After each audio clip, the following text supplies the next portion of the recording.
secrétaire général de l'ONU et le président turc ont rencontré Volodymyr Zelensky, rencontre à Lviv, dans l'ouest de l'Ukraine, pour parler sécurité nucléaire et livraison de céréales. Ce vendredi, Mélina Huette, vous êtes notre envoyé spécial en Ukraine.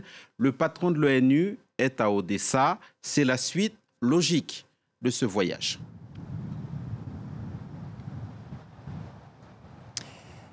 Oui, tout à fait, Philomé, puisqu'hier, Antonio Guterres, Recep Tayyip Erdogan et Volodymyr Zelensky se sont rencontrés et entretenus à Lviv.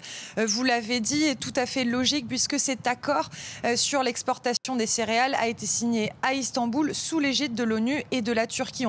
On entendait parfois que les Ukrainiens et les Russes s'étaient enfin accordés sur l'exportation des céréales. En réalité, ils ont bénéficié de ces intermédiaires et c'est à ce titre notamment qu'ils sont venus en Ukraine hier et aujourd'hui. Alors, Antonio Guterres qui s'est félicité de cet accord, une victoire, je cite, pour la diplomatie et pour le multilatéralisme, mais qui ne se satisfait pas entièrement des cadences. Conjointement avec Recep Tayyip Erdogan, ils ont enjoint l'Ukraine à accélérer les cadences. Donc bien sûr, cela nécessite une certaine logistique. On rappelle que de la précédente récolte, il y a 20 millions de tonnes de blé qui sont encore dans des silos depuis février dernier, depuis le déclenchement de la guerre. Et puis, dans quelques semaines, une nouvelle récolte va venir s'ajouter à ces 20 millions qui stationnent, 20 à 25 millions supplémentaires. Donc 45 millions de tonnes de céréales ou de produits agricoles à exporter dans les prochains mois.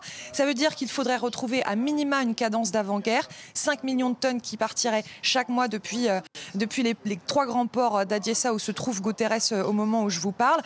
Et donc, en réalité, c'est 100 navires qui doivent partir chaque mois. Or, hier, on en était au 25e depuis la reprise le 1er août. Et en ce qui concerne la centrale de Zaporizhzhia, Mélina, Recep Tayyip Erdogan s'est inquiété d'un possible nouveau Tchernobyl. Antonio Guterres parle d'un suicide potentiel. Les mots sont très forts puisque la perspective est terrifiante. Oui, tout à fait. Ce sont des mots qui sont répétés depuis plusieurs semaines maintenant. Le Conseil de sécurité de l'ONU s'était réuni en urgence à New York pour justement évoquer le statut de cette centrale nucléaire qui est un peu particulière puisqu'elle est toujours alimentée, gérée par les Ukrainiens, mais sous contrôle de la Russie qui occupe le territoire sur lequel se trouve cette centrale nucléaire. Cette centrale nucléaire, pourquoi elle inquiète autant? C'est parce que depuis l'arrêt de Tchernobyl, eh bien, elle assure plus de 20% de l'électricité et de la fourniture en électricité de l'Ukraine et surtout qu'elle a 6 grands réacteurs, que c'est la plus puissante d'Europe. Alors on imagine qu'une catastrophe nucléaire serait 10 fois supérieure à celle que l'on a connue en 1986 à Tchernobyl. Donc l'inquiétude est réelle, même si la technologie est un peu différente ces dernières années. Les frappes répétées dont s'accusent mutuellement la Russie et l'Ukraine représentent un danger, pas seulement pour l'Ukraine ou l'Europe évidemment, mais pour le monde entier. Donc ils ont répété à l'envi, l'ONU, mais également l'Agence internationale pour l'énergie atomique, qu'il y avait une nécessité de démilitariser cette zone.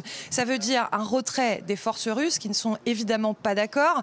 Et puis, ça veut dire aussi l'envoi d'observateurs internationaux pour faire des enquêtes, pour mesurer le degré de danger, pour voir ce qui a été éventuellement touché au niveau des réacteurs et puis pour définir les responsabilités. Alors, si l'Ukraine, pendant quelques mois, refusait catégoriquement l'envoi d'observateurs, parce que pour elle, c'était finalement accepté que cette centrale nucléaire, elle était sous contrôle de la Russie, mais ils ont complètement changé de braquet. Les autorités, elles ont complètement changé de braquet, ces autorités ukrainiennes, ces dernières semaines. Elles demandent à ce que des observateurs internationaux soient envoyés.